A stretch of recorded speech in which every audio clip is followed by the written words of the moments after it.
अस्सलामुअलैकुम, सुबह खैर। कैसे आप सब लोग? ठीक ठाक है, मज़े में हैं, एंजॉय कर रहे हैं? भाई एंजॉय तो कर रहे होंगे क्योंकि एंजॉय करना चाहिए, लेकिन गर्मी बहुत ज़्यादा पड़ रही है तो आप लोगों ने अपना ध्यान रखना है, आप लोगों ने अपना ख्याल रखना है। और ये ख्याल आप लोगों ने इस तरह से रखना है कि गैर ज़रूरी आपने बाहर नहीं जाना, गैर ज़रूरी सफ़र नहीं करना। हीट वेव के हवाले से जो है वो अलर्ट भी जारी किया गया और आपको पता ही है कि ओवरऑल जो सिचुएशन है वो सिचुएशन ऐसी है कि कराची का मौसम हो जाता है अनएक्सपेक्टेड। कभी कोई अलर्ट की सिचुएशन जारी की जाती है, कभी बताया जाता है कि आपने गर्मी में अपनी सेहत का ख्याल रखना है, लेकिन इन जनरल आज मैं आपको ये बता रही हूँ कि ये जो सीज़न है ओवरऑल, इसमें आपने अपनी सेहत का भी ख्याल रखना है और हीट वेव से भी बचना है। अब हीट वेव से आप कैसे बच सकते हैं?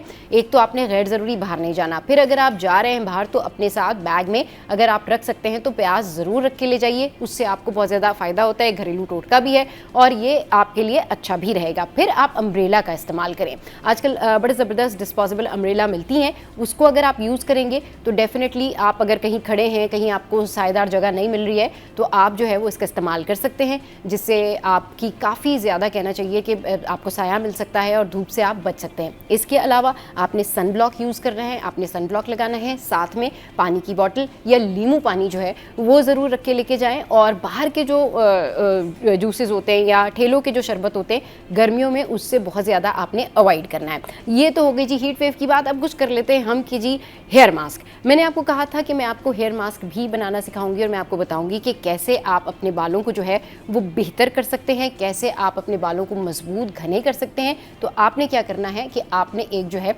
एवोकाडो लेना है, उसको अच्छे से आपने मैश करना है और उसमें आपने जो है वो 1 टेबलस्पून कोकोनट ऑयल शामिल कर देना है। और उसके बाद जब आप ये ऑयल शामिल कर देंगे तो आपने इसको अच्छी तरह मिक्स करना है। फिर आपने अपने बालों पे लगाना है, रूट्स पे लगाना है और फिर उसके बाद जो है वो आपने 10 से 15 मिनट लगा के उसको छोड़ देना है और उसके बाद फिर आपने उसको वॉश करना है। और यही रेमेडी आपने जो है एक दिन छोड़ के एक दिन ज़रूर करनी है। आप देखें कि 10 से 15 दिनों में आपको बहुत ज़्यादा बेहतर नतीजे जो है वो सामने आएंगे। अच्छा, अब ये हेयर मास्क है तो आपने जब इसको वॉश करना है तो अच्छे से शैम्पू या कंडीशनर के साथ आप वॉश कर सकते हैं।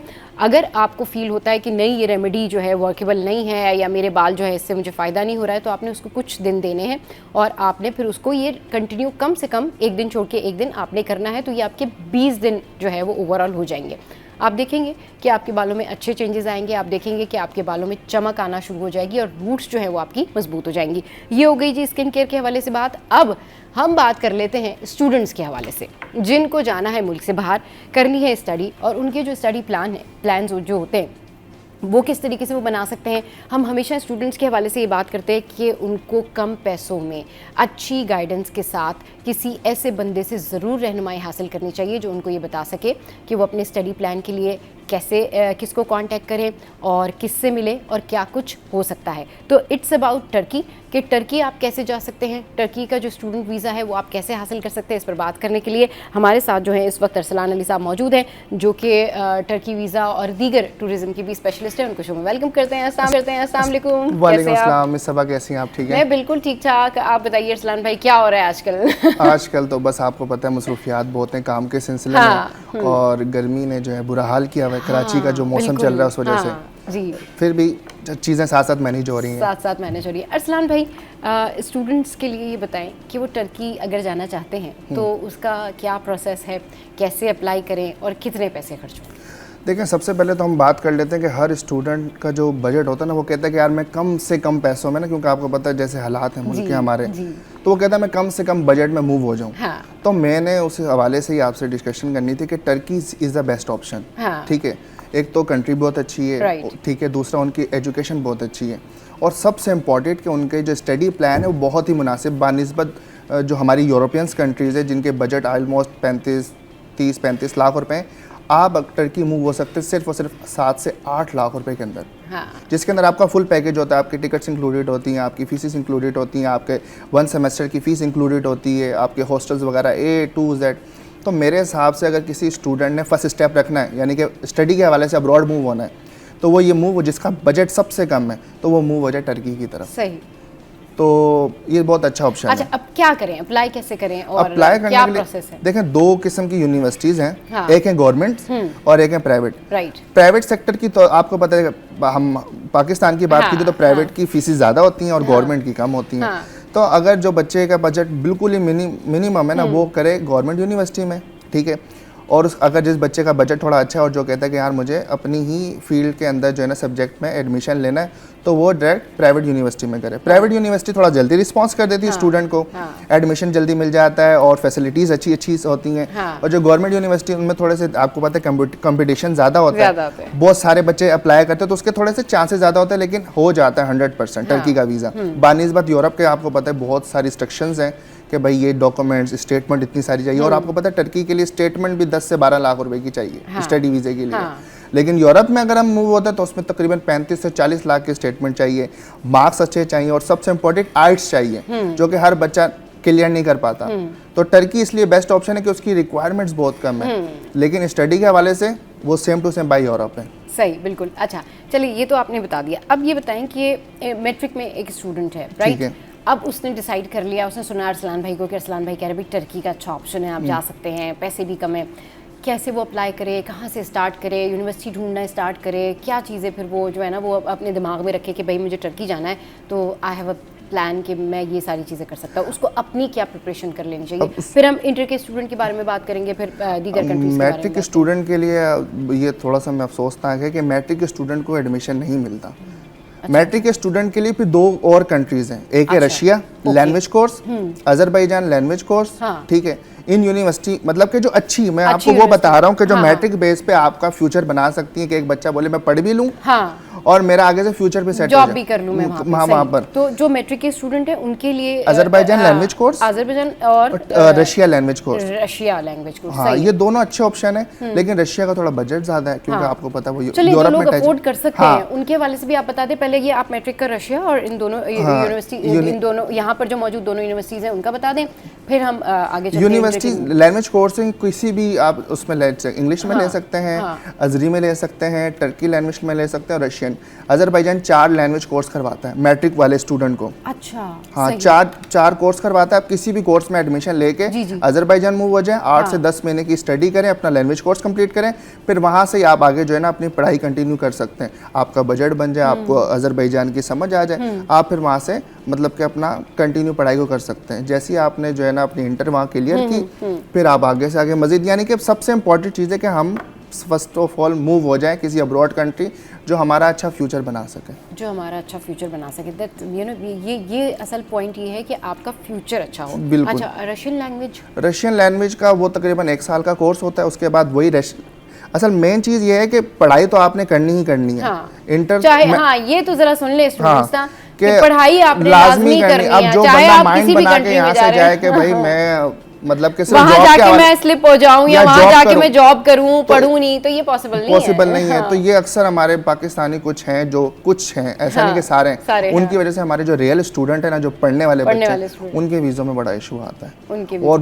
हमें भी बहुत फेस करना पड़ता है। जब हम फाइल प्रिपेयर करते हैं, सबमिट करते हैं, जो हमारा रियल स्टूडेंट होता है उसका वीज़े के चांसेस बहुत कम हो जाते हैं। क्यों? क्योंकि वहाँ से जाके लोग पढ़ते नहीं है, यूनिवर्सिटीज़ नहीं जाते, अपनी क्लासें अटेंड नहीं करते, बस काम काम काम। हाँ। आपको काम अलाउ किया इसलिए किया है कि आप अपनी फीसेस जमा करवा सकें। हाँ। और अपना जो है ना अपना सर्कल चला सकें, ना कि ये कि आप पैसे कमाते रहे और घर बेचते रहे। आप पढ़ने गए तो साथ ज़रूरी है, सही, पढ़ाई भी साथ ज़रूरी है, और अगर आप वहाँ पढ़ेंगे नहीं तो डेफिनेटली फिर वो आपको कहेंगे कि आप वापस जाएं, क्योंकि जिस पर्पज़ के लिए आप गए हैं वो तो आपकी एजुकेशन है ना। ये तो आपके दिमाग में सेकेंडरी चीज़ है ना कि मैं वहाँ जाके अर्निंग्स कर लूँगा, कर लूँगी या घर भेज दूँगी। चले जिस हवाले से मजीद भी बात करते हैं।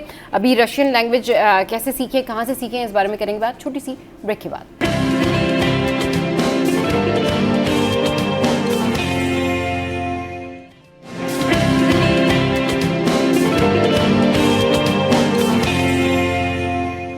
Welcome back. तो बात हो रही है कि स्टूडेंट्स जो हैं वो किस तरीके से वीज़ा अप्लाई करें और कैसे जा सकते हैं वो मुल्क से बाहर, ताकि उनकी तालीम भी बेहतर हो जाए और साथ साथ वो कुछ अर्निंग्स भी कर सकें। तो हम रशियन लैंग्वेज के वाले से बात कर रहे थे कि जो मैट्रिक के स्टूडेंट हैं टर्की के लिए अनफॉर्चुनेटली वो अप्लाई नहीं कर सकते, लेकिन अजरबैजान में जो यूनिवर्सिटीज़ हैं और रशिया में जो है वहाँ वो अप्लाई कर सकते हैं। अजरबैजान हम डिस्कस कर चुके।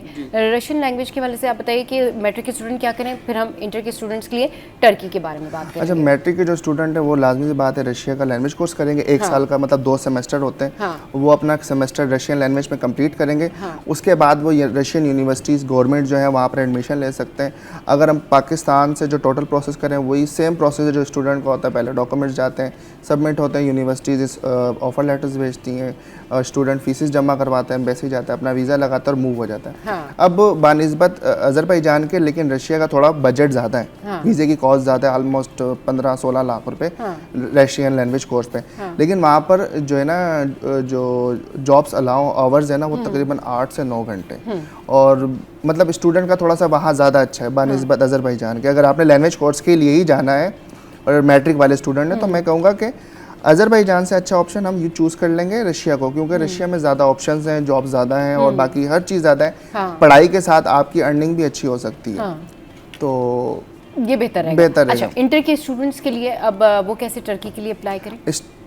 प्रोसेस सबका ही सेम है, डॉक्यूमेंटेशन होगी, लेटर्स होंगे। नहीं अरसलान भाई, अब इंटर के स्टूडेंट को मार्कशीट में ग्रेड्स क्या चाहिए ना? अच्छा, ग्रेड्स। उनके क्या इंटर में ग्रेड्स होंगे, उनके डॉक्यूमेंट्स में क्या कुछ होना चाहिए उनके पास, वो जरा डिटेल बताएं ना, ताकि लोगों को पता चले। जी, उनके जो परसेंटेज होनी चाहिए वो तकरीबन 55 तक होनी चाहिए। 60 से लेके 65 तक। हाँ सॉरी, हाँ 60 से लेके 65 तक होने चाहिए।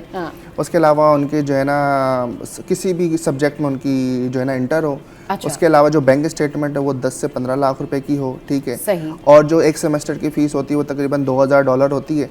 $50 जो है ना, $1000 यहाँ पाकिस्तान में पे करने पड़ते हैं, और $1000 जब आपका वीज़ा ग्रांट हो जाता है तब आप टर्की जाके भी पे कर सकते हैं। इसलिए टर्की का बजट कम है। अच्छा। कि आप 6 महीने स्टडी कंप्लीट करें। हाँ। अपनी अर्निंग्स करें, अपनी फ़ीस जमा करें, और जब नेक्स्ट सेमेस्टर की फ़ीस है, यानी कि $2000 फ़ीस है, $2200 है या 2500 है, जितनी भी उसकी हाफ फीस पाकिस्तान में पे करेंगे, वीज़ा ग्रांट करवाएंगे, टर्की मूव हो जाएंगे। मूव होने के बाद आप जो है अपनी 6 महीने बाद दूसरे सेमेस्टर की फ़ीस करवाएंगे। सही, बिल्कुल। और अच्छा, अब बात वही आ जाती है कि 10 से 15 लाख बैंक स्टेटमेंट स्टूडेंट्स के लिए तो बड़ा मुश्किल है, तो कैसे मैनेज करेंगे? कोई इसका अल्टरनेट ऐसे होता है, जब हम हर स्टूडेंट के साथ प्रिपेयरिंग करते हैं, उसका अल्टरनेट ये होता है कि वो अपने किसी रिलेटिव से, किसी दोस्त यार से या किसी जानने वाले से वो अपना अमाउंट ले लेते हैं 1 महीने के लिए, क्योंकि 3 महीने की स्टेटमेंट चाहिए होती है, लेकिन जो आपका अकाउंट में 15 लाख रुपए जो होने चाहिए वो तकरीबन 1 महीने पुराने होने चाहिए।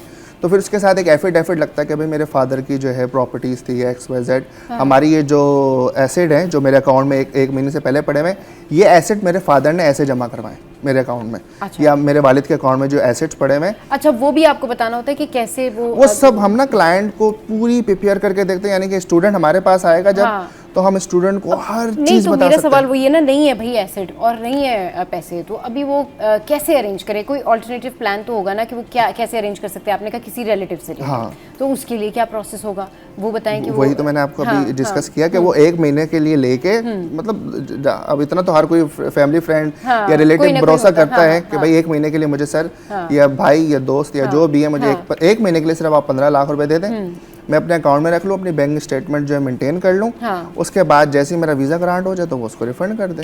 सही। क्योंकि फीसिस उसने सारी जमा करवाई हुई है। हाँ। फीसिस उसने अलग से जमा करवाई है, सारी चीज़ें उसने अलग से। कितना खर्चा आएगा यूनिवर्सिटी का? टोटल ही 7 से 8 लाख में काम हो जाएगा। 7 से 8 लाख में, दैट्स ग्रेट। ये तो फिर टोटल ही, मतलब जिसके अंदर टिकट भी इंक्लूडेड है, इसके अंदर एम्बेसी की फीस भी इंक्लूडेड है, इसमें एक सेमेस्टर की फीस भी इंक्लूडेड है। अच्छा, सही। अच्छा, अब जिन लोगों ने टर्की नहीं जाना या वो टर्की में जाके स्टडी नहीं करना चाहते, स्टूडेंट्स के लिए और क्या प्लान्स हैं? स्टूडेंट के लिए तो मैम बहुत सारे प्लान्स हैं, जैसे उसने लेकिन जो सूटेबल प्लान है जिसमें कम खर्चा भी है और अच्छी यूनिवर्सिटीज़ भी मिल रही हैं और वहाँ पर जॉब भी मिल जाती है, वो ज़रा बताएं। अगर वही स्टूडेंट का तो फिर स्टूडेंट वीज़े के अलावा कोई प्लान नहीं है, लेकिन अगर कोई स्टूडेंट मतलब पढ़ाई कर ली और वो कहता है कि मुझे मज़ीद नहीं पढ़ना, मुझे नहीं पढ़ना आगे, या मेरा मुझे बजट नहीं है कि मैं आगे पढ़ूं, पढ़ने के बाद फिर मैं जो है सारे मामलात करूं, कोई जॉब पे जाना चाहता है, वो जॉब पे, हाँ, तो वो किसी भी, पाकिस्तान में बहुत सारे OEPs हैं, ओवरसीज एम्प्लॉयमेंट प्रमोटर्स, उनके थ्रू वो किसी भी गल्फ कंट्री मूव हो जाए, गल्फ में यानी कि सऊदीया, Dubai, Oman, Bahrain, Qatar move हो जाए और वहाँ पर अपनी जॉब करे और अच्छी अर्निंग करे।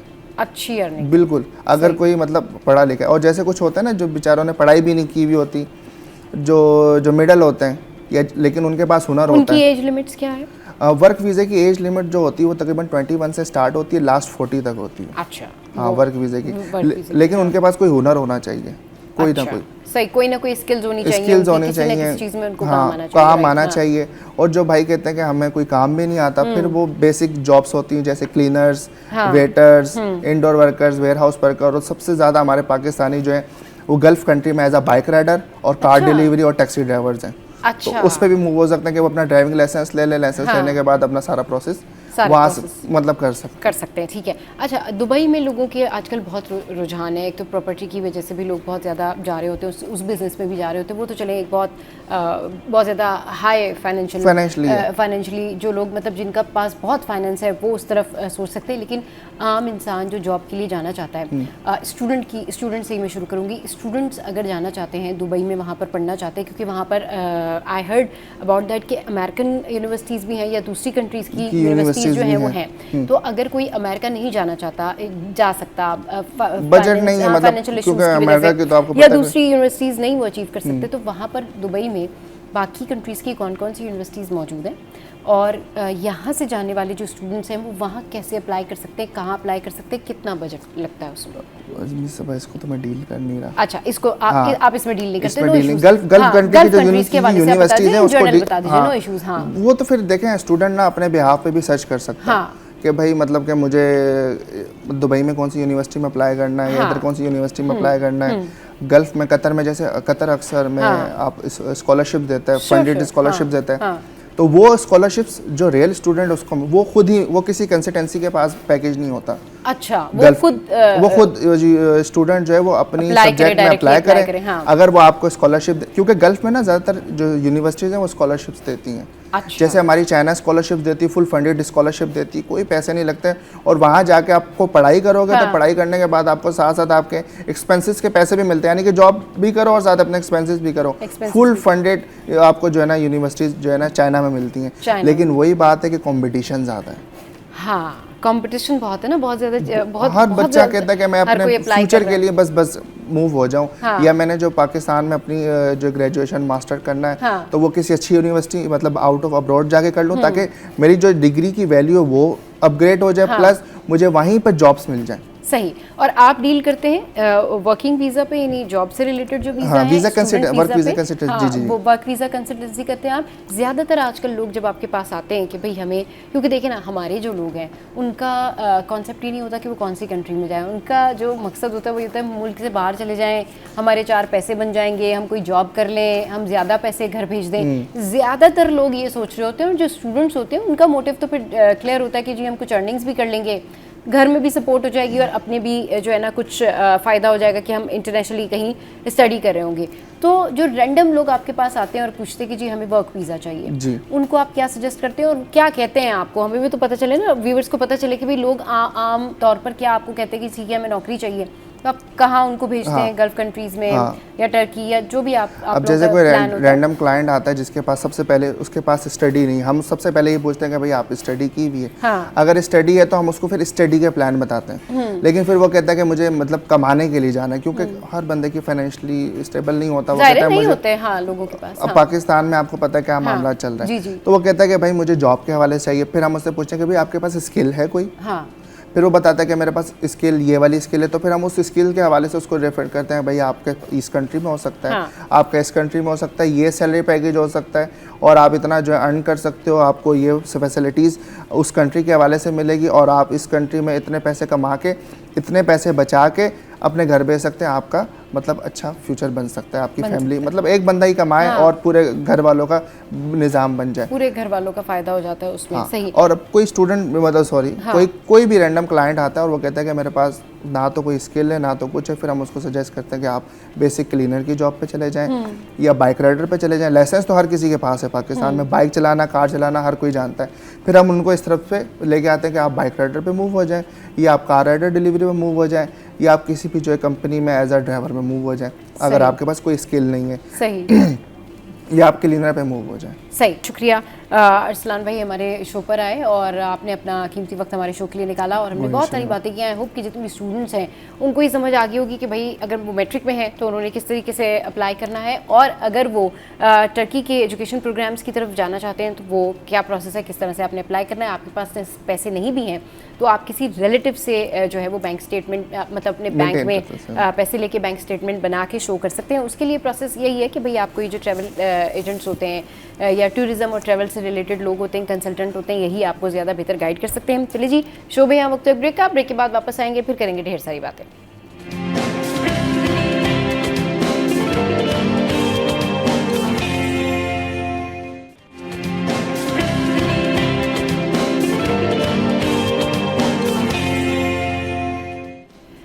Welcome back. तो म्यूज़िक के बारे में बात करते हैं और म्यूज़िक आजकल कैसा है, इस हवाले से हमने थोड़े दिन पहले भी जो है वो आपके साथ में शो किया और हमने आपको बताया कि भाई जो हमारे नए सिंगर्स हैं वो आजकल क्या कर रहे हैं और जो लोग जा चुके हैं यानी हमारे मुल्क से बाहर जा चुके हैं वो वहाँ जाने के बाद भी अपना म्यूज़िक जो है वो कंटिन्यू कर रहे हैं। इस हवाले से हम बहुत सारे लोगों से आपको मिलवाते रहते हैं, लेकिन आज हम आपको विंस से मुलाकात करा रहे हैं, विंस विक्टर से, जो कि एक बड़े अच्छे सिंगर भी हैं और इतना ज़बरदस्त परफॉर्म करते हैं, इतना ज़बरदस्त जो है ये सिंगिंग करते हैं कि ये ज़रूर जो है ना रोज़ाना इनका कोई एक सेगमेंट होना चाहिए। तो हमने सोचा कि आज फिर से जो है वो विंस को बुलाते हैं और फिर इनसे पूछेंगे कि जी विंस व्हाट्स गोइंग ऑन। और अभी जब ये हमारे शो पे आए थे इससे पहले तो बड़े अच्छे अच्छे सॉन्ग सुना के गए थे, आज ये फिर हमारे शो पे मौजूद है। पहले इनको वेलकम कर लेते हैं, फिर इनसे फ़ौरन से सॉन्ग सुनेंगे, फिर करेंगे बहुत सारी बातें। अस्सलाम वालेकुम, वेलकम टू द शो, कैसे हैं आप? Thank you very much for coming. It's an honour, आपने याद किया हमें। हम आपके सामने हाजिर। विंस, बातें करेंगे बाद में, पहले सुनेंगे सॉन्ग। कौन सा सॉन्ग सुना रहे हैं आप हमें?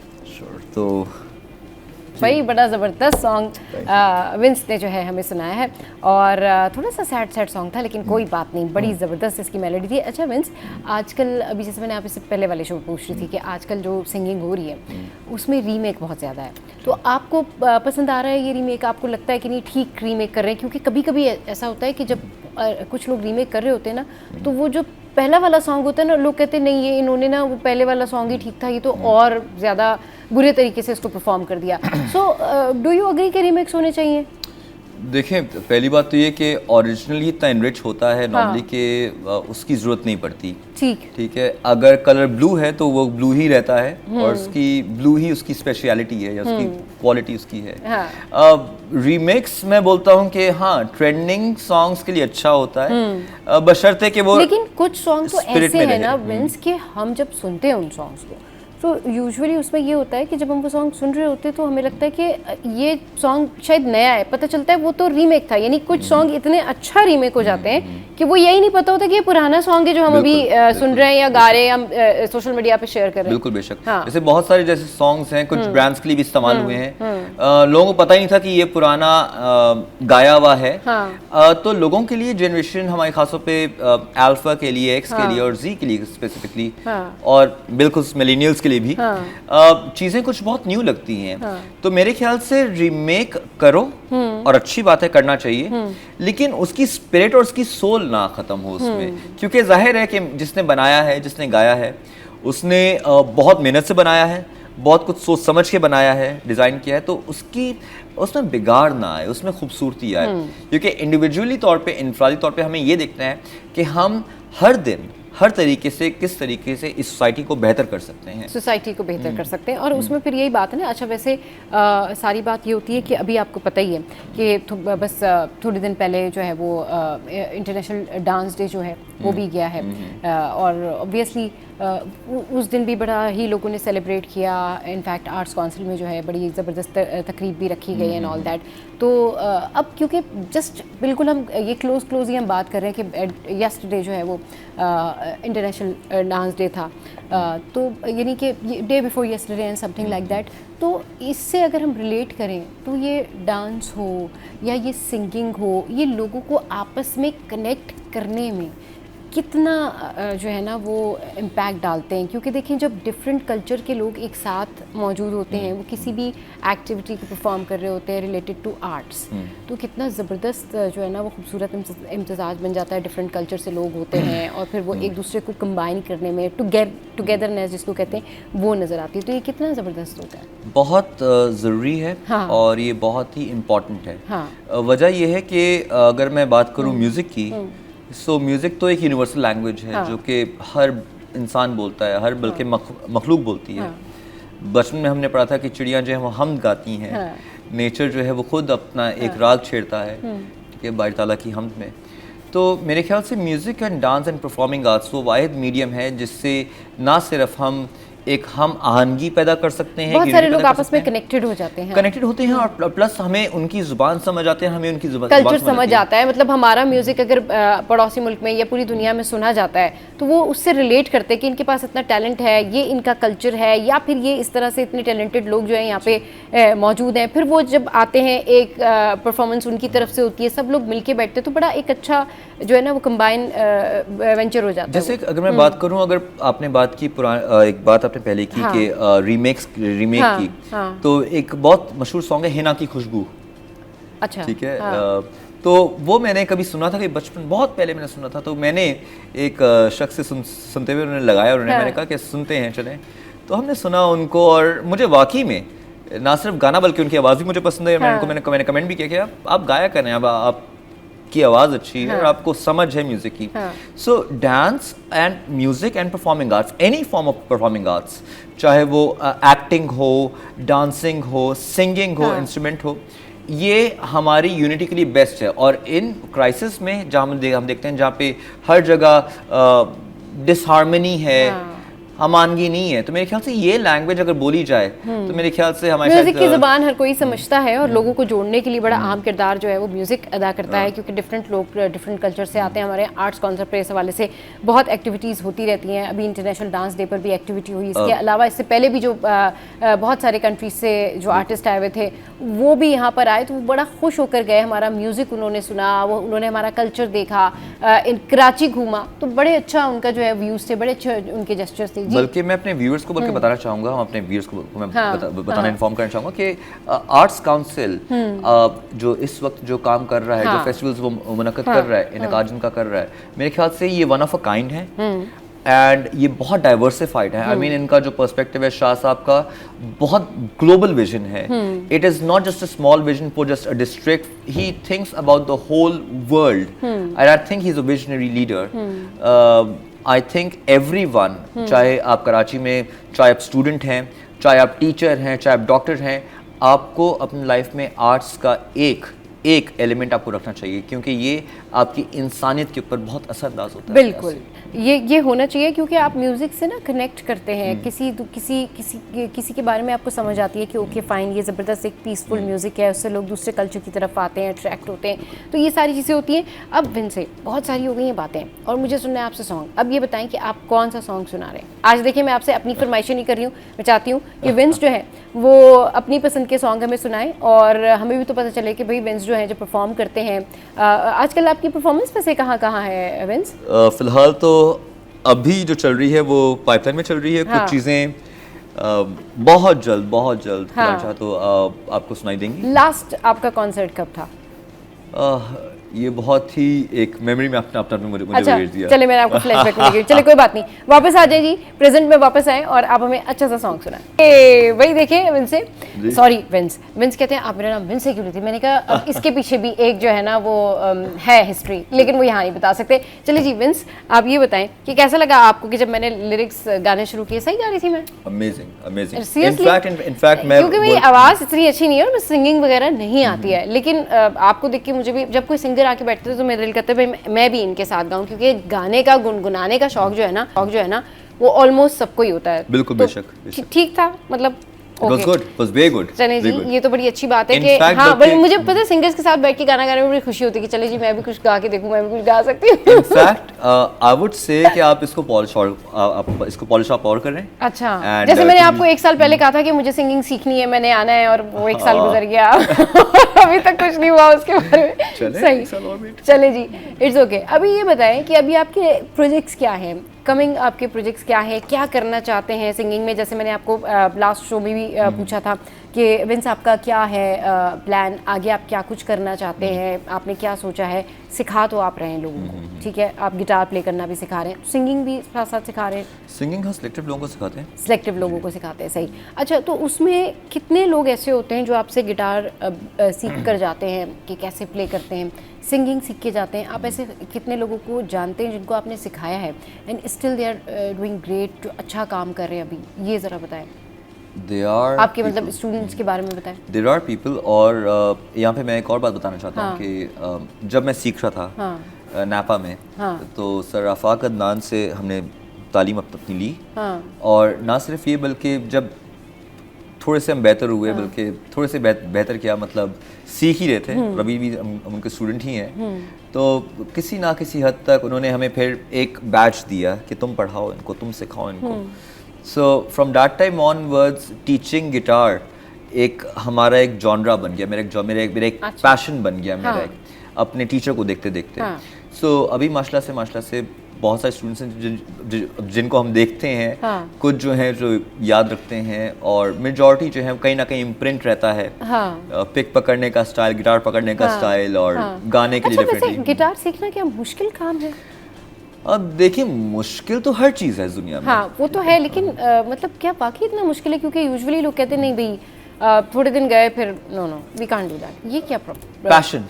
अच्छा, मेरे ख्याल से पैशन, जिस पैशन से हम लोग जो खवातीन हैं जैसे वो खाना बनाती हैं, ठीक है, जिस तरीके से एक बच्चा अपना होमवर्क करता है, ठीक है, जिस तरीके से हम चाय बनाते हैं, हम कराची वाले, हम कराची का शौकीन है चाय के लिए, ठीक है, कराची में पूरे चाय याद दिला दिया विंस ने। चलें जी, ओके फाइन। तो उसी पैशन से हम लोग म्यूजिक भी सीखते हैं। अब बात सारी ये है कि पैशन कितना है। अच्छा, पैशन भी दो किस्म का है।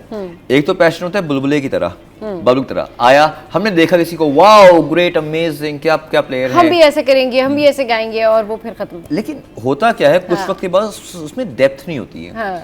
आर्ट को समझने के लिए मेरे ख्याल से जो आर्ट को समझता है और जो समझना चाहता है, आई थिंक उसमें सोल की डेप्थ लाजमी है। अच्छा, सोल की डेप्थ लाजमी है कि आया हम देख रहे हैं कि कलर एक ब्लू है। आसान अल्फाज में इसको पैशन कह लें, मतलब कि आपका पैशन इतना होना चाहिए कि वो सोलफुल पैशन होना, कि वो आप उसको परमानेंटली या आप उसको लॉन्ग लास्टिंग लेके चलें। अभी आपने कहा ना कि लोगों में पैशन होता है, अभी जैसे मैंने कहा विंस को मैंने देखा तो मैंने कहा जी मैं भी गा सकती हूँ, लेकिन अब ये मेरा पैशन होगा तो मैं जाऊंगी, फिर मैं सीखूंगी, मैं कंटिन्यू करूंगी। ऑब्वियसली लोग उस हद तक नहीं जाते, या मैं भी इसको जो है वो जाके नहीं सीखना शुरू कर दूंगी। लेकिन मसला ये है कि हर काम जो आप करना चाहते हैं पैशन से होता है, और ये बात बिल्कुल ठीक है। आपकी भी जर्नी आपने हमसे कई दफ़ा शेयर की है कि भाई आपको जिस तरह से पैशन था, फैमिली ने आपको सपोर्ट किया, फिर आप आगे और फिर आपने जो है वो स्टार्ट किया। आप जब से ये सिंगिंग कर रहे हैं या गिटार प्ले कर रहे हैं, ये सारा कुछ काम कर रहे हैं, ऐसा कौन सा सिंगर है जिसने आपको बहुत इंस्पायर किया विंस? बेसिकली अगर मैं बात करूं तो ऐसे बहुत सारे सिंगर्स हैं। हाँ। बेसिकली हम बचपन से हम लोग मेहदी हसन खान साहब को सुनते आए। हाँ। मतलब हमारे नाना थे वो सुनते थे इनको। अच्छा। फिर इनको लाइव भी सुनने का एक मौका बख्शा, मेरे ख्याल से ऊपर वाले की मेहर थी ये। हाँ। फिर उस्ताद नुसरत फ़तेह अली खान साहब, एंड आई मीन एक डाइवर्सिफाइड एक है। हाँ। सो इंस्ट्रूमेंटलिस्ट को भी सुनते थे, तो बचपन से वो म्यूजिक पढ़ के राहत फ़तेह अली हो या नुसरत फ़तेह अली खान साहब हो, इनकी तो जो सिंगिंग है उसमें इतनी डेप्थ है कि इनके हर लिरिक्स के अंदर ही आप खो जाते हैं। मतलब आप म्यूजिक पे बाद में आते हैं, पहले आप लिरिक्स जो है ना वो ही अंडरस्टैंड कर रहे होते हैं, आप उस म्यूजिक में खो जाते हैं। ट्रू क्योंकि म्यूजिक है ही डेप्थ का। हाँ।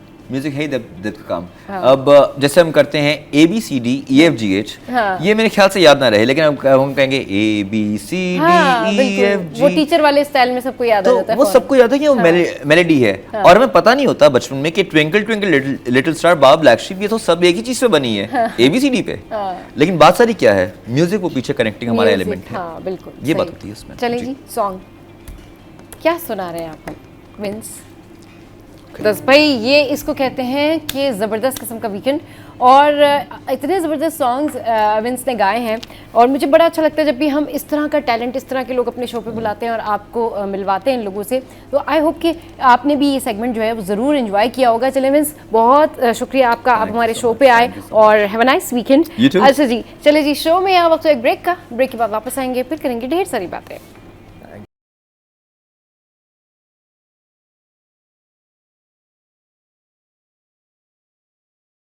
Welcome back. भाई वीकेंड है और हम बात करते हैं मेकअप ट्रेंड्स के हवाले से।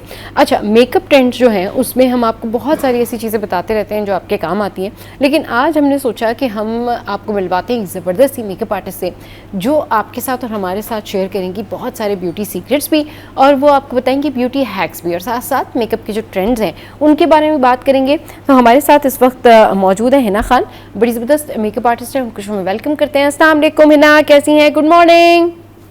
वालेकुम अस्सलाम, गुड मॉर्निंग सब, आप कैसी हैं? Thank you very much for having me on the show. मैं बिल्कुल ठीक ठाक। है ना, मेकअप ट्रेंड्स के बारे में बताइए कि आजकल जो मेकअप के ट्रेंड्स हैं वो क्या हैं, समर ट्रेंड्स क्या हैं? बिल्कुल, मैं समर के हवाले से बात करना चाहूँगी। मुझे खुद भी सोशल मीडिया पे या वैसे भी बहुत से क्लाइंट्स जो हैं वो आजकल पूछते हैं कि समर में जो है मेकअप मेल्ट हो जाता है। तो इसके लिए सबसे जो बेस्ट मैं चीज़ कहना चाहती हूँ, makeup comes at the second place. First ये है कि आपकी स्किन प्रेप जो है वो होना अकॉर्डिंग टू समर बहुत ज़रूरी है। जितना आप अपने पोर्स को श्रिंक रखते हैं उतना जो है आपका मेकअप ज़्यादा लॉन्गर स्टे जो है उसका आपके फेस के ऊपर होता है। सो उसके भी बहुत सारे तरीके हैं कि रात को एक तो प्रॉपर तरीके से स्किन की क्लेंजिंग करना बहुत जरूरी है। टोनर्स का इस्तेमाल जो है वो बहुत जरूरी है। मैं सब लड़कियों को कहती हूँ, इवन कॉलेज गोइंग जो लड़कियां होती हैं, कि अपने बैग्स में, अपने पर्स में रोज वाटर की जो स्प्रे बॉटल है, आपको पता है इजीली अवेलेबल है, उसको रखें। उसको आप अपने मेकअप के ऊपर भी स्प्रे कर सकते हैं एंड बिफोर मेकअप भी स्प्रे कर सकते हैं। एंड मेक श्योर करना होता है कि जो आप मेकअप यूज करते हैं, आजकल जो लुमिनस फाउंडेशन होते हैं उनको अवॉइड करना चाहिए। थोड़े से मैट या जो ऑयल कंट्रोल फाउंडेशन होते हैं वो यूज करने चाहिए, ड्राई स्किन वालों को भी और ऑयली स्किन वालों को भी। अच्छा, आपने कहा कि रोज वाटर अगर किसी ने मेकअप किया हुआ है और वो बाहर भी मौजूद है तो वो स्प्रिंकल कर ले, कोई उसका इशू तो नहीं है? नहीं, मैं बल्कि यही आपको टिप बता रही हूँ। आपको पता है बहुत ही इकोनॉमिकल है, हर बंदा इसको अफोर्ड कर सकता है। It works as a toner, it also works as a best fixing spray, और आपको वैसे भी एक बड़ी रिफ्रेश लुक दे देता है। आपका मेकअप बिल्कुल यहाँ से वहां नहीं होता और इट स्टेज लॉन्गर। ये आप भी ट्राई करके देखिएगा, you will thank you me for that. I will definitely try. लेकिन है ना, बहुत सारे लोग वाटरप्रूफ मेकअप यूज नहीं करते, वो भी यूज कर सकते हैं इसको? हाँ, वो यूज कर सकते हैं, कोई मसला नहीं। बिकॉज समर में जो होता है ना, आपको थोड़ी सी अपनी मेकअप रूटीन जो है वो चेंज करनी पड़ती है। हाँ, एक चीज है, सम टाइम लोग सोचते हैं कि समर है तो हम मॉइस्चराइजर को स्किप कर दें। ये है कि हमारी स्किन ऑयली है तो हम इसको स्किप करें, ये एक और फॉल्ट है जो वो कर देते हैं। मॉइस्चराइजर को स्किप नहीं करना, सिर्फ आपने उसकी फॉर्म चेंज करनी होती है। फॉर एग्जाम्पल, अगर आप वैसे जो समर में आप यूज करेंगे वो जेल बेस्ड मॉइस्चराइजर होगा।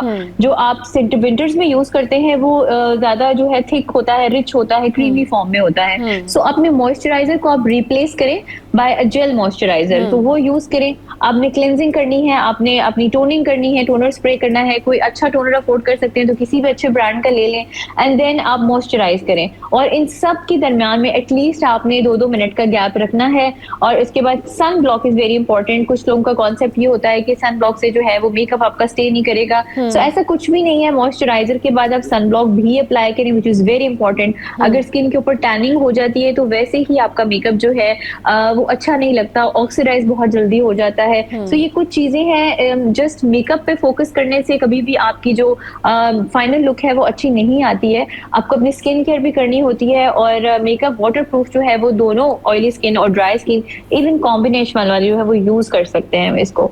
सही यूज़ कर सकते हैं। अच्छा, ये बताइए आप है ना कि आई मेकअप से रिलेटेड आजकल कौन कौन से शेड्स जो हैं वो इन है? पीच कलर बहुत इन है, पिंक कलर का इस्तेमाल बहुत ज़्यादा करते हैं। इसके अलावा और कौन से ऐसे ट्रेंडिंग कलर्स हैं जो कि आप समर में यूज़ कर सकते हैं? अगर आप डे में कहीं जा रहे हैं, दिन में कहीं जा रहे हैं, तो कैसा आई मेकअप होना चाहिए या ओवरऑल मेकअप होना चाहिए? और इवनिंग में अगर हैं तो क्या आप चेंज कर सकते हैं उसमें? देखिए, समर में क्योंकि डे में आपको पता है गर्मी बहुत ज्यादा होती है, तो मैं ये कहना चाहती हूँ कि आजकल लड़कियां, क्योंकि आपको पता है सबको ग्लो करने का बहुत शौक होता है, तो वो हाइलाइटर्स बहुत ज्यादा लगा लेती हैं, शिमर बहुत ज्यादा लगा लेती हैं। सो डे में ना आपको अवॉइड करना है कि आपने ज्यादा ग्लॉसी मेकअप्स नहीं करने हैं। लिक्विड प्रोडक्ट्स जो होते हैं, स्पेशली जो हाईलाइटर्स होते हैं या आई शेड्स आते हैं लिक्विड फॉर्म में, वो आपने यूज नहीं करने हैं। मैं पर्सनली जो न्यू मेकअप ट्रेंड्स हैं जो इंटरनेशनली भी जो है अभी समर में इंट्रोड्यूस कराए जाएंगे, अच्छा ये लगता है कि आप अपना आई मेकअप की जो आई लिड है उसको मैट रखें। जैसे कोई भी न्यूट्रल शेड्स होते हैं, ट्रांजिशन शेड्स जिनको हम कहते हैं, वो आप यूज करें अपनी पूरी लिड के ऊपर, तो बड़ी अच्छी मैटिफाइंग लुक आ जाएगी। उसके बाद एक अच्छा सा मैट लाइनर अप्लाई कर लें तो ये बहुत ही अच्छी लुक आती है। जितना आप शिमर या शेड्स यूज करेंगे वो समर में इतना अच्छा नहीं लगता, क्योंकि आपको स्वेटिंग तो होगी, ठीक है, तो वो जब आगे पीछे होता है तो वो अच्छी लुक नहीं देता। तो आप जितना उसको मैट, नीट एंड मिनिमल रख सकते हैं उतना जो है वो अच्छा लगता है। और हाइलाइटर्स आप इवनिंग में फिर भी यूज करें पाउडर वाले, बट डे में प्लीज आपने अवॉइड करना है कोई भी स्ट्रोब क्रीम्स जो होती हैं लोग यूज करते हैं कि फेस ग्लो करे, इनको आप समर में स्किप कर दें। इवन इन द इवनिंग में जस्ट पाउडर हाइलाइटर्स यूज करें। और अगर आईज पे आपने यूज करना है फॉर इवनिंग मेकअप, तो उसमें आप क्या कर सकते हैं कि हमारे बहुत अच्छे आजकल शिमरी शेड्स आ जाते हैं जिनको मेटालिक शेड कहते हैं, फॉयल शेड्स जो होते हैं, उसकी जो बहुत ही लाइट कलर्स होते हैं, जैसे बेबी पिंक्स हो गए, even sky blue looks very nice, pistachio colour होता है, इस तरह की लाइट कलर्स यूज करें और डार्क कलर्स को जो है वो आपने अवॉइड करना है। ग्लिटर्स जो हैं वो मैं रेकमेंड नहीं करती कि आप समर में यूज करें। सही, ग्लिटर्स नहीं यूज़ करने चाहिए, लेकिन यूजुअली जैसे अभी आपने कहा ना कि लोग शिमर और ग्लिटर की तरफ बहुत ज़्यादा जो है ना जा रहे होते हैं, और आप देखिए हर किसी ने शिमर और ग्लिटर के बगैर तो मेकअप होता ही नहीं है। और चलिए ग्लिटर ना भी यूज़ करें, लेकिन शिमर या वो शाइन सी जो होती है ना फेस के ऊपर, वो ज़रूर वो यूज़ कर रहे होते हैं। पर्टिकुलर इवनिंग का एक डिसेंट मेकअप, जिसको कहना चाहिए ना कि वो पिंक पिंक सा भी हो, एनहेंसिव भी हो, लेकिन वो बिल्कुल लगे नहीं कि जिसको कहना चाहिए कि नो मेकअप लुक, वो कैसे मेकअप कर सकते हैं हम?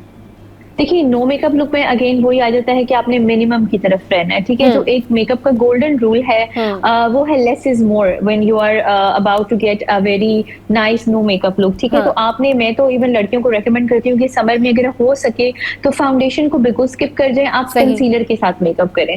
मींस कि आपके जो जो एरियाज ऐसे फेस पे हैं जो अनइवन स्किन है, उसको आप कंसीलर के साथ कवर करें, ठीक है।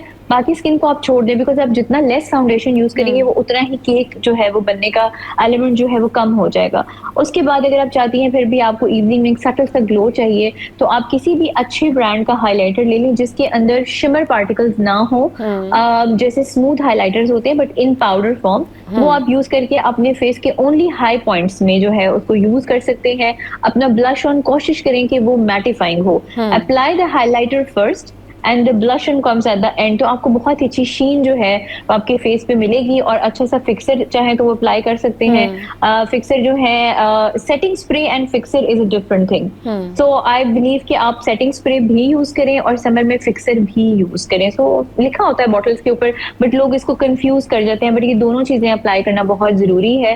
इवनिंग में आप ये रूटीन फॉलो कर सकते हैं। और जो लड़कियां बहुत पसंद करती हैं ग्लिटर्स वगैरह, उनका आई मेकअप कंप्लीट नहीं होता इसके बगैर, तो they can go for shimmers. Shimmer is like something in between the foil shadows and the glitters. Glitters थोड़े से चंकी हो जाते हैं, तो समर में वो अच्छे नहीं लगते हैं। और दिन में भी अगर कुछ लड़कियों को ग्लोई लुक चाहिए हो रही है, तो हम जब भी मेकअप करते हैं कुछ हमारा सीबम प्रोड्यूस हो रहा होता है, पोर्स में से ऑयल निकल रहा होता है, तो वैसे ही जो है कुछ देर के बाद स्किन में ऑयल प्रोडक्शन होती है जब, तो थोड़ी सी सटल सी ग्लो आ ही जाती है। और उसके ऊपर अगर आप हाइलाइटर्स ऐड कर देंगे तो I don't think it's a good idea. तो प्लीज डे टाइम में इसको स्किप करें और नाइट में आप जो है वो पाउडर जो है उसको यूज करें। सही। अच्छा, आपने कहा कि अगर गर्मियों में आप कहीं बाहर जा रहे हैं इवनिंग में, तो बेहतर यही है कि फाउंडेशन यूज़ ना करें, कंसीलर यूज़ कर लें। अब इसमें जो है ना 2-3 चीज़ें हैं जो सवाल पूछती हैं ख़वातीन, वो ये होता है कि कंसीलर यूज़ कर लिया, अब क्योंकि जो फाउंडेशन है वो एक टोन ज़्यादा रख के जो है ना ख़वातीन यूज़ कर रही होती हैं।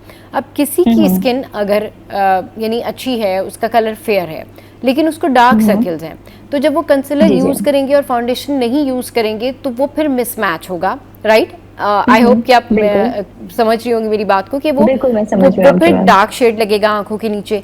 अब क्या होगा कि जो 2 टोन स्किन है वो नजर आएगी। उसको बैलेंस करने के लिए क्या करें, क्योंकि आपको पता है कि अगर वो लाइटर कंसीलर के ऊपर जाएंगे तो वो फिर वो उसके ऊपर वो उसको कवर नहीं करेगा, क्योंकि आंखों के नीचे जो डार्क सर्किल हैं वो तो उसका कलर ब्राउन है, बाकी फेस जो है वो स्किन फेयर है। तो उसको बैलेंस करने के लिए क्या करें? उसके लिए अगेन बात यह है कि आपने कंसीलर लेने हैं 2 शेड्स के, ठीक है। अब ये है कि जो मैं फिर से वही कहूंगी कि आपने सिर्फ और सिर्फ अपनी अनइवन जो टोन स्किन है उसके ऊपर रहना है। First application should be a darker colour. Usually हमारी जो एशियन स्किन्स होती हैं उन पे पीच एंड ऑरेंज कैरेक्टर्स जो है वो सूट करते हैं। वो वाला जो कैरेक्टर है उसको पहले यूज करें, ठीक है। वंस आपने उसको कर दिया है, give it a break of a good 1 minute. उसके बाद जो भी आपकी अपनी स्किन कलर है, ठीक है, अपनी स्किन कलर से मैचिंग कंसीलर को आप उसके ऊपर डैप टैप करके अप्लाई कर लें, तो आपकी स्किन एक इवन टोन में आ जाएगी। और आपने है कि उसमें कवरेज भी आपने कम दी होगी, वो एक टोन में आ जाएगी, तो आपकी स्किन जो है वो फ्लॉलेस लुक देगी। सही। चलिए जी, बहुत शुक्रिया। आपको करेक्टर और कंसीलर का जो कॉन्सेप्ट है इसको क्लियर करना बहुत जरूरी है। बहुत से लोग करेक्टर को ही कंसीलर समझते हैं, वेयर एज हाँ जी character is different. You apply the character first. और हमारी स्किन टोन जब बहुत फेयर कलर है तो फिर उसमें आप पीच यूज करेंगे, आप ऑरेंज की तरफ नहीं जाएंगे। लेकिन अगर हमारी अंडरटोन ऑलिव है, या अगर हम थोड़े से टैन साइड पर हैं या व्हीटिश स्किन है, तो फिर आप ऑरेंज करेक्टर्स यूज करेंगे। एंड देन उसके बाद अपनी स्किन कलर पे इवन अगर आप चाहें तो एक टोन लाइटर भी अपनी स्किन से कंसीलर यूज कर सकते हैं। उससे थोड़ी सी रिफ्रेश्ड एंड हाईलाइटेड लुक आ जाती है आपके फेस के ऊपर। चलें जी, ठीक है, बहुत शुक्रिया है ना, आपने हमारे शो के लिए वक्त निकाला। शो में या वक्त एक ब्रेक का, ब्रेक के बाद वापस आएंगे, फिर मिलवाएंगे आपको एक और पर्सनैलिटी से।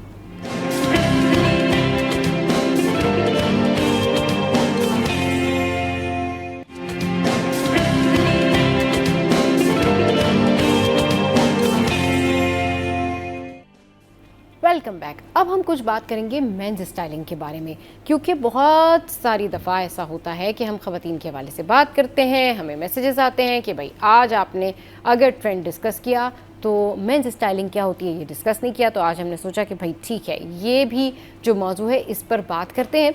और इस पर बात करने के लिए इस वक्त हमारे साथ मौजूद हैं हमीद सईद साहब, जो कि इमेज कंसल्टेंट है और उनको शो में वेलकम करते हैं। अस्सलाम वालेकुम sir, welcome to the show. कैसे हैं आप, ठीक ठाक हैं? जी अल्हम्दुलिल्लाह, and thank you for having me on the show.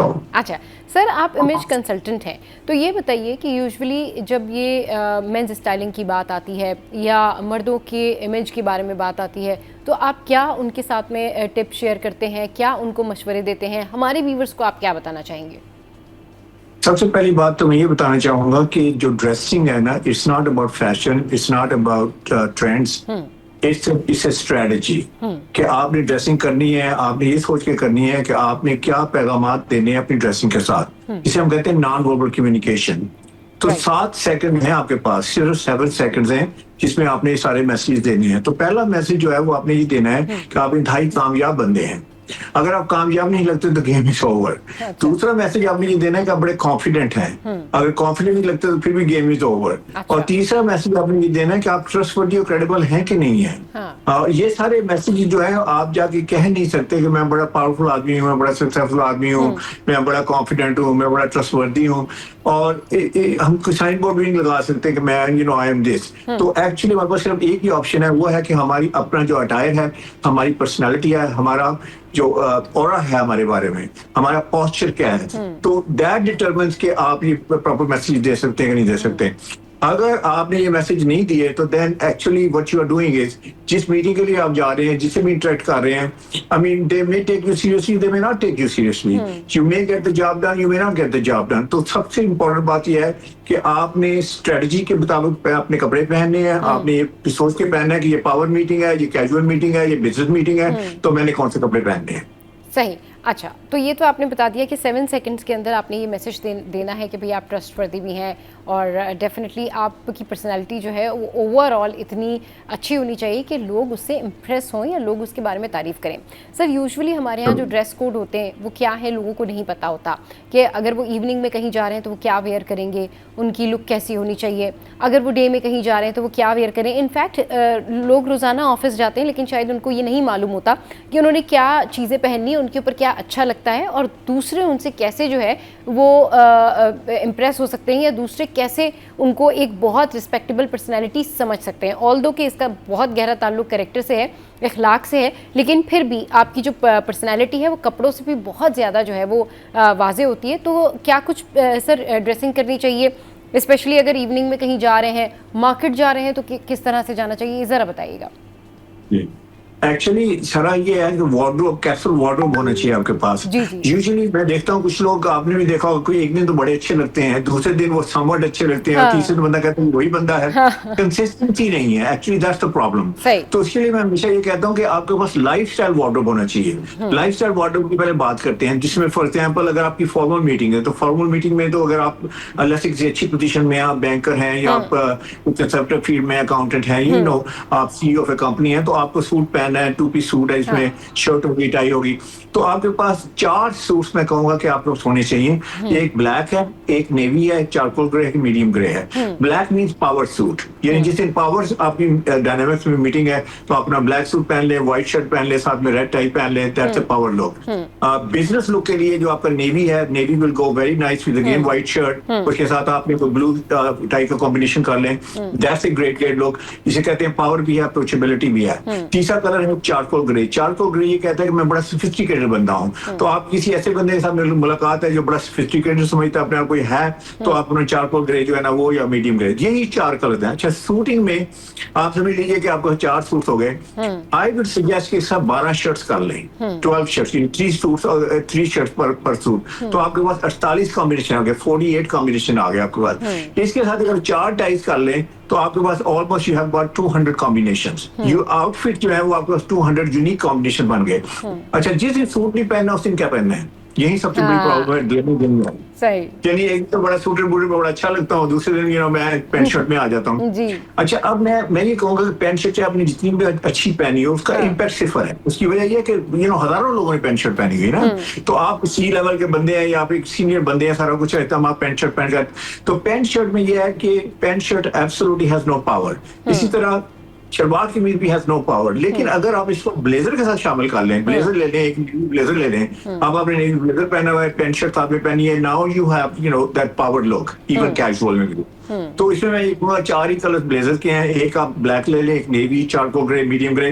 By the way यही कलर जो हमारी स्किन टोन पे भी अच्छे लगते हैं। अच्छा, इनके साथ आपने वही 12 शर्ट्स आपके पास हैं, अब आपके पास 48 कॉम्बिनेशन अगेन आ गए, तो आपके पास 48 कॉम्बिनेशन आ गए। इसका मतलब पता है क्या है? इसका मतलब है कि तकरीबन 1.5 महीने 2 महीने तक मेरे कॉम्बिनेशन ऑलरेडी वर्कड आउट हैं, उनमें से कोई भी निकाल के पहन लूंगा, इसको ना वर्क फॉर मी। और तीसरी चीज है कि फिर जब मैंने लेट्स से पेंट शर्ट में नहीं आना, तो मैंने शलवार कमीज में आना है, तो मैं कहूँगा शलवार कमीज को आप जो है वो लेट्स से उसमें 8 कलर सजेस्ट करता हूँ। एक ब्लैक है, एक व्हाइट है, नेवी के 3 शेड्स हैं, डार्कर, मीडियम, ब्राइटर, उसके बाद ग्रे के 3 शेड्स हैं, उसमें डार्क है, मीडियम है, ग्रे, लाइट ग्रे है, तो 8 कलर बन गए। 8 कलर के साथ आप 4 वेस्ट कोट कर लें, एक ब्लैक ले लें, एक नेवी ले लें, एक चारकोल ग्रे ले लें, आपको 32 यूनिक कॉम्बिनेशन आ गए। बाय द वे यही शलवार कमीज आप अपना कोट्स के साथ जिन्हें ब्लेजर है वो भी पहन सकते हैं। अच्छा, अगर आप थोड़ा सा अंदाजा करेंगे, हर every man has lot of clothes, जिस तरह कहते हैं ना, विमेन खड़ी होती हैं क्लासेस के सामने, कहती हैं tons of cloth but nothing to wear. तो हमारा भी मामला ऐसे ही है कि हमें पता नहीं क्या पहनना है। हाँ। तो मैं कहूंगा कि वार्डरोब आपका जो है काफी अच्छा। अब इसमें देखिए जो मैंने कॉम्बिनेशन बताए हैं, कौन सा इवेंट है जिसमें कवर नहीं हो जाता। अगर आप ट्रैवल कर रहे हैं तो आप पहले अपना ब्लेजर, सारे इवेंट्स इसमें कवर हो गए। आपकी शादियां मादी भी कवर होगी इसके अंदर,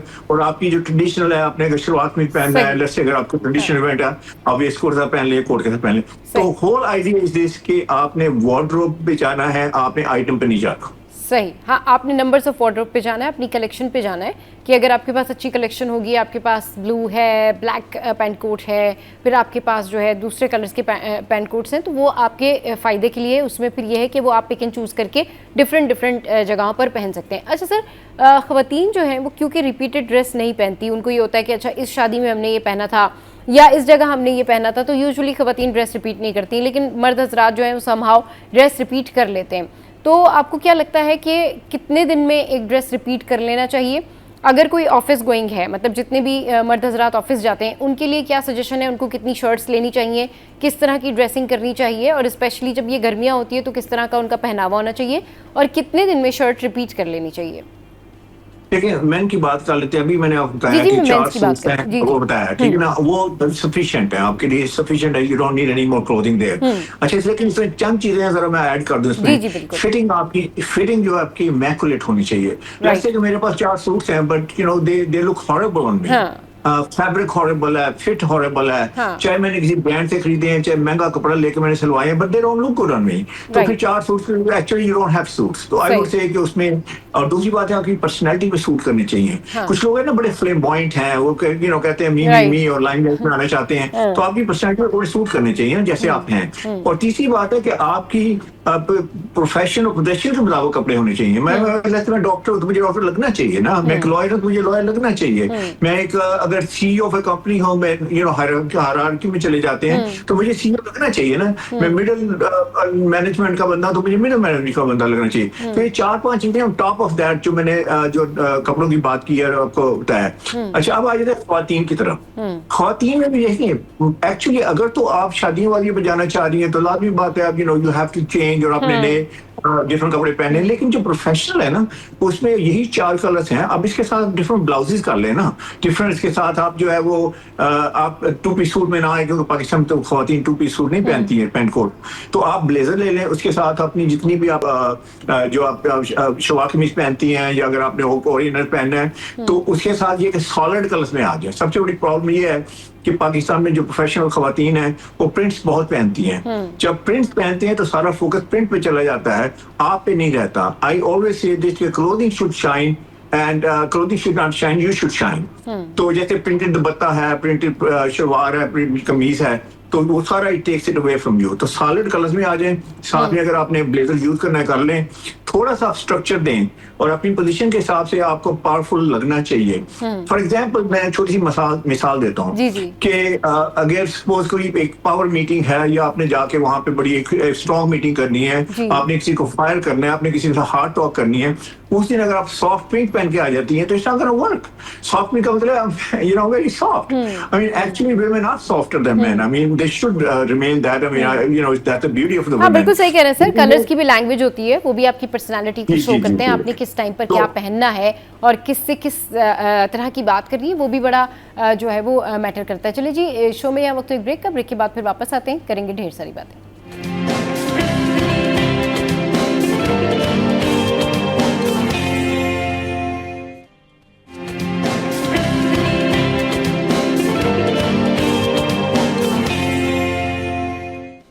वेलकम बैक। तो मेंस स्टाइलिंग के बारे में बात हो रही है कि कब कौन से कपड़े पहनने चाहिए, क्या सेंस होनी चाहिए, फैशन सेंस क्या होनी चाहिए, और इसके अलावा इतनी सेंस तो होनी चाहिए कि अगर आप कहीं जा रहे हैं तो किस जगह पर, किस तकरीब में किस इवेंट पे क्या पहन के जा रहे हैं। इस पर बात करने के लिए हमीद सईद साहब हमारे साथ मौजूद हैं। सर कंटिन्यू कीजिए, आप अपनी गुफ्तगू कर रहे थे, वहीं से कनेक्ट कीजिए हामिद साहब।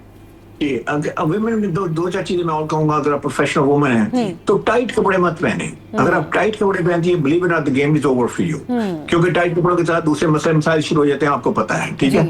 बहुत ढीले डाले कपड़े भी नहीं पहनने चाहिए, उसमें भी कोई उसका पावर नहीं है, उसके अंदर इमेज जो है बड़ा बड़ा वीक इमेज है। तो आपको अपनी फिजिक के मुताबिक जो आपके ऊपर, बॉडी के ऊपर, या अपनी, याद रखें आपको अपनी बॉडी टाइप पता होनी चाहिए कि आप पेयर शेप हैं या आप जो है वो एप्पल शेप हैं या आप रेक्टेंगल हैं या आप आवर ग्लास हैं। उसमें मैं सिर्फ ये सजेशन दूंगा, यू नो टीवी पे यही सजेशन दी जा सकती है कि उसको बैलेंस करें आप। Balance is the main thing. जैसे शोल्डर अगर बहुत छोटे हैं, उसके बाद आप एक्सपैंड होती जा रही हैं, उसके बाद अगर आप शोल्डर वही शॉर्ट रहेंगे। खवातीन अपनी फिजिक के अकॉर्डिंगली ड्रेसिंग करें, आप ये कहना चाह रहे हैं ना कि बहुत ना टाइट वो ड्रेसेस पहने, ना बहुत ज्यादा इस तरह से पहने कि वो लगे कि भाई किसी और का ड्रेस कैरी किया हुआ है। According to their body, according to their physique, वो फिर ये ड्रेसेस जो है वो कैरी करें, राइट सर? एग्जैक्टली। और इस तरह मैन के लिए भी ये है, बाय द वे, क्योंकि अपनी फिजिक अगर उसको बोलना को बहुत हैवी सेट है या बहुत स्लिम है तो उसे देखना चाहिए कि उसकी शॉर्ट है, टॉल है, तो उसको अपनी फिजिक के मुताबिक कपड़े पहनने चाहिए। अच्छा, एक और बात है, मेकअप जो प्रोफेशनल एनवायरनमेंट में मैं कहूँगा बड़ा मॉडर्न सा मेकअप रखें, बहुत ज्यादा मेकअप ना करें। अब बहुत ज्यादा हेयर डू मत करें, वो पार्लर वाली लुक में मत जाएं, क्योंकि अगर आप जाते हैं ना फिर पता क्या है, तो सारा फोकस वहां पे चला जाता है। आप एक बड़ी केपेबल बंदी हैं, आप बड़ी कॉम्पिटेंट आप एग्जीक्यूटिव हैं, तो सारा फोकस चले जाता है वो आपके सारे मेकअप वगैरह पे। इसके अलावा शूज राइट होने चाहिए। अब let's example, lot of women there, मैं देखता हूँ पाकिस्तान में को हाई हील्स पहन के चली जाती हैं ऑफिस वगैरह में। तो दो प्रॉब्लम है हाई हील्स के साथ। एक तो ये है कि आप सारा दिन खड़ी नहीं हो सकती उसमें ना, आप you can be comfortable in that. और दूसरा क्या है कि वो आवाज जो है टिक टिक टिक, जहाँ भी आप जा रही हो टिक टिक की आवाज आ रही है। तो आप मैं आ जाए ना, मैं बैठ जाए, मैं काम शुरू कर दे अपना। तो आई वुड से अनाउंसमेंट करने की कोई जरूरत नहीं है। अगर आपको अच्छा चाहिए कि लग नाइस करनी है या उसकी विजुअली आपने अच्छा करना है तो पंप्स पहन ले, पंप्स के साथ बड़ी अच्छी आप लगेंगी। और कलर भी सारे जो आप कोऑर्डिनेट कर सकती हैं। और सर ये एटिकेट्स भी तो है ना कि अगर आप किसी ऑफिस में काम करते हैं और आपकी हाई हील्स पहनने की वजह से उसकी जो आवाज़ होती है, या आप किसी ऐसी जगह पर हैं जहाँ बहुत खामोशी है, चाहे वो आप हॉस्पिटल हो, बैंक हो या कोई मल्टीनेशनल कंपनी हो, जिससे दूसरे अपने काम से डिस्टर्ब हो और मुतवज्जो हो के आपकी तरफ देखें, तो जाहिर सी बात है ये भी एक बैड मैनर्स में आता है ना कि आपको अपना ही नहीं दूसरों का सराउंडिंग में भी तो ख्याल रखना पड़ता है। तो फैशन वो करें जिसमें आप भी कंफर्टेबल हो और किसी और को भी जो है उस तरह से प्रॉब्लम नहीं हो रही हो कि वो डिस्टर्ब नहीं हो रहे, राइट सर? एब्सोल्युटली। देखें जो आपकी प्रेजेंस है ना वो इट मैटर्स अ लॉट। आपको पता है कि पूरी दुनिया में it's a man's world out there, you know, unfortunately women को वो चांस नहीं मिलता। ग्लास सीलिंग है, you know the problems all over the world. मैं I lived in America for like 20 some years, same problem है, glass ceiling है, बहुत competent खवातीन होती हैं पर they can't rise up the corporate ladder. उसमें सबसे बड़ी प्रॉब्लम यही है कि प्रेजेंस जो आपकी जो है ना वो अगर सपोज क्वेश्चनेबल हो जाती है या आप you don't look the part, तो आई थिंक आपके लिए बहुत मुश्किल है कि आप कॉर्पोरेट लैडर पे क्लाइंब कर सकें। तो आई वुड से कि आपने इतनी मेहनत की है, खवातीन से मैं हमेशा कहता हूँ देखें पाकिस्तान में एजुकेशन लेना आसान काम नहीं खवातीन के लिए। आपको पता है कितनी स्टीरियोटाइपिंग है पाकिस्तान में, बहुत मुश्किल है, बहुत चीजों से वो फाइट करके एजुकेशन लेती है, मास्टर करती है, पीएचडी करती है, उसके बाद पोस्ट पीएचडी करती है, लेकिन उसके बाद उसकी ड्रेसिंग प्रॉपर नहीं है। तो वो पता क्या करती है, वो actually she is not helping herself. she's actually hurting herself. उसने इतनी मेहनत की, इतनी इन्वेस्टमेंट की, and then when she goes in front of like meetings and all that and she doesn't look the part, तो I think it's a tragedy here in Pakistan. तो अगर आपकी presence जो स्ट्रॉन्ग होगी इसके साथ साथ और प्रॉपर होगी, प्रॉपर होना बहुत जरूरी है। इवन कि आपके बालों का स्टाइल प्रॉपर होना चाहिए। या आई वुड से कि आप किसी स्टाइलिस्ट के पास चले जाएं, उसे बताएं कि आप प्रोफेशनल हैं, वो आपका फेस शेप देख के, आपका माथा देख के सारा कुछ सजेस्ट करते हैं कि आपके बाल ऐसे होने चाहिए। सही। तो आप सर यूजुअली ये होता है ना कि लोग वो ट्रेंड फॉलो करते हैं जो ट्रेंड इन है उसको फॉलो कर लिया। अब वो ये ट्रेंड देख के फॉलो नहीं करते कि उनके ऊपर ठीक लग रहा है या नहीं लग रहा है, ये उनके लिए है भी या नहीं है। तो वो यूजुअली ये खुद भी देखना होता है अपनी पर्सनालिटी से रिलेटेड कि क्या सूट करता है खुद को, ये बहुत मैटर करता है सर। Absolutely. अब ज्वेलरी की बात कर लेते हैं। ज्वेलरी जो है ना आगे again that could kill the whole outfit. तो मैं कहूँगा कॉर्पोरेट में मिनिमल ज्वेलरी होनी चाहिए। जितना कम है उतनी ही ज्यादा अच्छा है। जो ही ज्यादा आप लंबे लंबे वो जो इयररिंग पहनेंगी या नेकलेसेस वगैरह, believe in it's not going to work for you.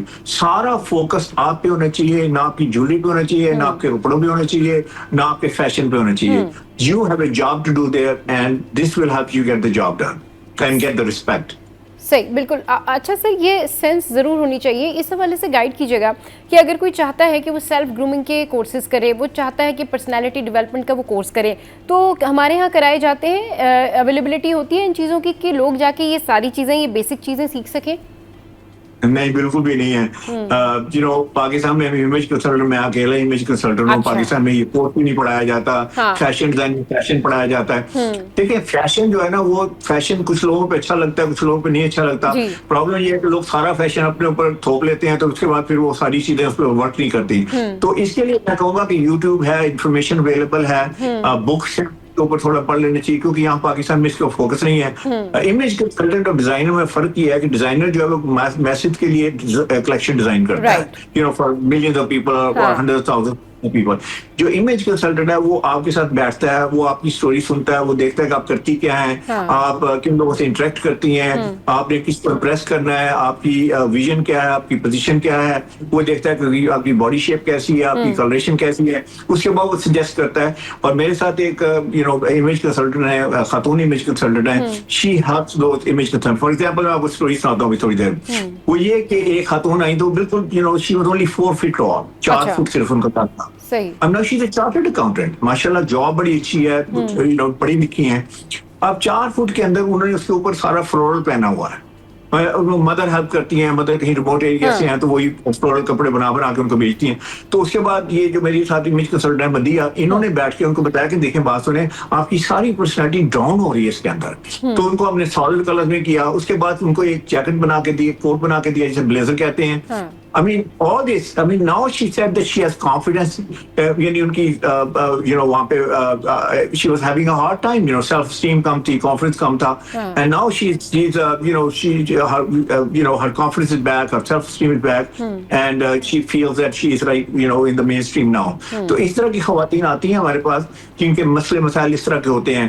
एक और खातून थी, वो किसी लैंडलॉर्ड की वाइफ थी, तो उन्होंने आके बताया कि मेरे हस्बैंड बड़े वेल ऑफ हैं, he provides for everything, लेकिन मेरी अपनी आइडेंटिटी कुछ नहीं है, मैं हमेशा उनके शैडो में हूँ। तो आप मुझे बताएं कि मेरी आइडेंटिटी कैसे बिल्ड होगी? तो मदिया ने she helped her sat down, explain to her कि जो आपकी होम वाइफ की तरह, हाउस वाइफ की तरह आपकी ड्रेसिंग है, it's not helping you। अब लाजमी बात है कि उसको हम 2 पीस तो नहीं पहन सकती ना, गांव है या विलेज है या रिमोट एरिया है, लेकिन आप एक अच्छे तरीके से शलवार कमीज पहन सकती हैं, साथ में आप उसके कॉम्बिनेशन से कर सकती हैं कि आप बड़ी अच्छी लगे, डिसेंट लगे, शूज राइट कर सकती हैं, मेकअप राइट कर सकती हैं, बाल राइट कर सकती हैं। Something, she rebuilt her. It's actually rebuilding the identity. खातिन आती हैं बेशुमार, मैं नहीं ऐसे आके they confide in me कि यार मैं जाता हूँ, मैं शर्माता हूँ, मुझे लोग अटेंशन नहीं पे करते, मेरे अंदर वो पावर नहीं है। तो मैं उसे कहता हूँ कि आपकी सबसे बड़े, आप वैसे बड़े स्मार्ट हैं, लेकिन आप इसलिए क्योंकि आप बहुत कॉन्शियस है, आपकी पर्सनैलिटी बड़ी वीक है, इसलिए आप परफॉर्म नहीं कर पा रहे। तो जो ही आपकी पर्सनैलिटी अच्छी होती है, आप स्ट्रॉन्ग होती है, आपके अंदर वो कॉन्फिडेंस वापस आता है। कॉन्फिडेंस देखिए 2 चीजों से आता है, एक ही है कि आपकी कोर कॉम्पिटेंसी हो, आप obviously you should know what you are doing. Show को कंटिन्यू करते हैं, गुफ्तगू को कंटिन्यू करते हैं, लेकिन छोटे से ब्रेक के बाद, ब्रेक का टाइम है, फिर उसके बाद वापस आते हैं।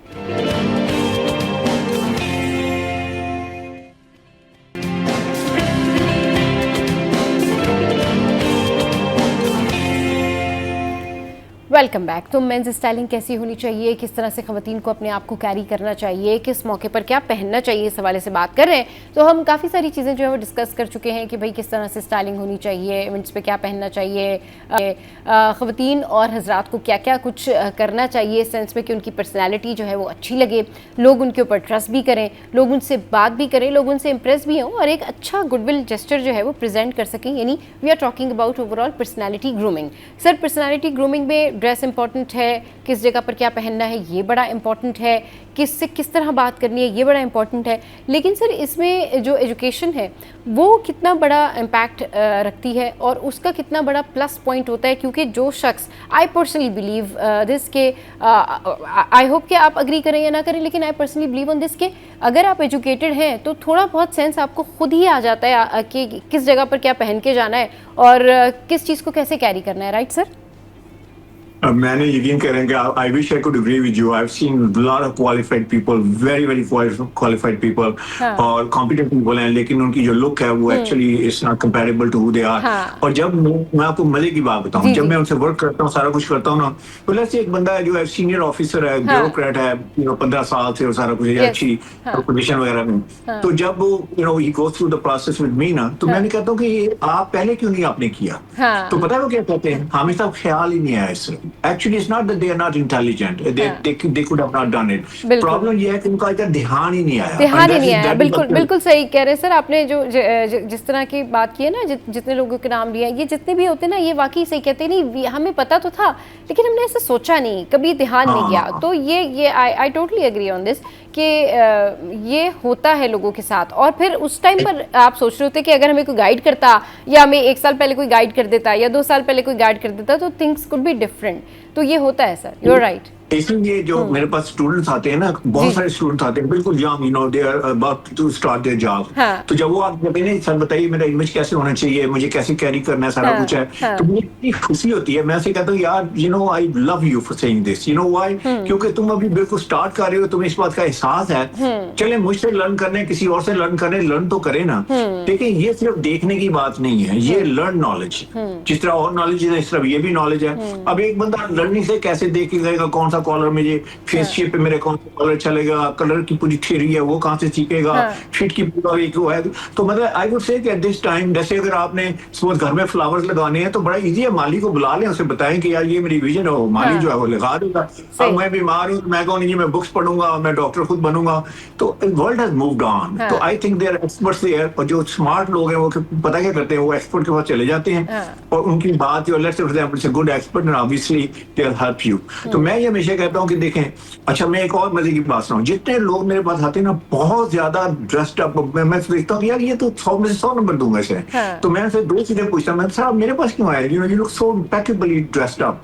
तो कहते हैं यार मैंने सुना था आपके बारे में, गुफ्तगू सुनी, मैंने कहा यार maybe I should see you, maybe you will add something और व्हाटएवर। तो मैंने कहा ये बताइए आपने ये ड्रेसिंग सीखी कहां से? पता है वो क्या जी 100 आउट ऑफ 100 वो कहते हैं मैंने अपने डैड से सीखी, मैंने अपने फादर से सीखी। अच्छा अब इमेजिन करें कि जिसका फादर ड्रेस्ड अप प्रॉपर नहीं है, तो बच्चा जो है वो आप इसके ऊपर इतनी मेहनत कर रहे हैं, इतने पैसे लगा रहे हैं, उसकी एजुकेशन पे लगा रहे हैं, सेहत पे लगा रहे हैं, and believe it not he is not gonna make any mark in the world. तो आप एक अच्छी एग्जांपल बने घर में, अगर आप फादर हैं, मदर हैं, आप एक रोल मॉडल हैं, तो अब बच्चा जो आपको पता है you lead them by examples not by lectures. एक बाप जो है पैथेटिकली ड्रेस करता है तो बच्चे को कहते नहीं तुम्हें तुम्हारी अच्छी ड्रेसिंग होनी चाहिए, ये का तुमने पहना है, वो उसका कोई वजन है, उसका वेट ही कोई नहीं इस बात का। तो मैं ये कहता हूँ कि देखें, एंड आई एम श्योर कि आपके through your programme here I am talking to a lot of fathers and everything, अगर आप अपनी ड्रेसिंग ठीक नहीं करते तो बिलीव इन अपनी सारी जनरेशन की ड्रेसिंग खराब कर रहे हैं।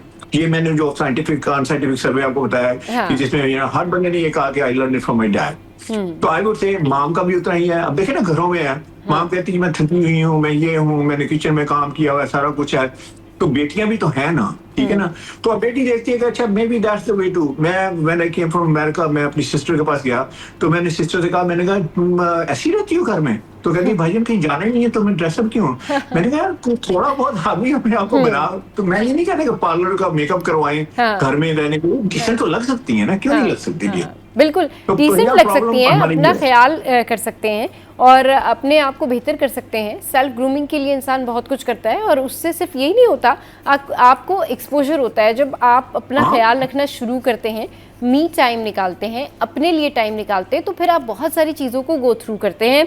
आप बहुत सारे ऐसे फैशन डिज़ाइनर्स को फॉलो करते हैं, स्टाइलिस्ट को फॉलो करते हैं, आप रैंडम कैजुअल स्टाइल्स भी देख रहे होते हैं कि घर में जो कैजुअल स्टाइल है वो किस तरह से है, घर में कौन से कपड़े कैरी किए जा सकते हैं। अगर सीजनल आपने देखने होते हैं, चूज़ करने होते हैं कपड़े जाके मार्केट से, तो उससे सर आपका जो ब्रेन है या आपका जो नेचर है ना, वो मज़ीद उसके अंदर चीज़ें ऐड ऑन होती जाती हैं। यानी आप जब अपने आप को बेहतर करने की कोशिश स्टार्ट करते कि ठीक है आज से मैं अपनी पर्सनैलिटी को ग्रूम करूंगी या ग्रूम करूंगा, तो उससे सिर्फ ये फ़ायदा नहीं होता कि वो आप बेहतर हो रहे होते हैं, आपकी नॉलेज बेहतर हो रही होती है।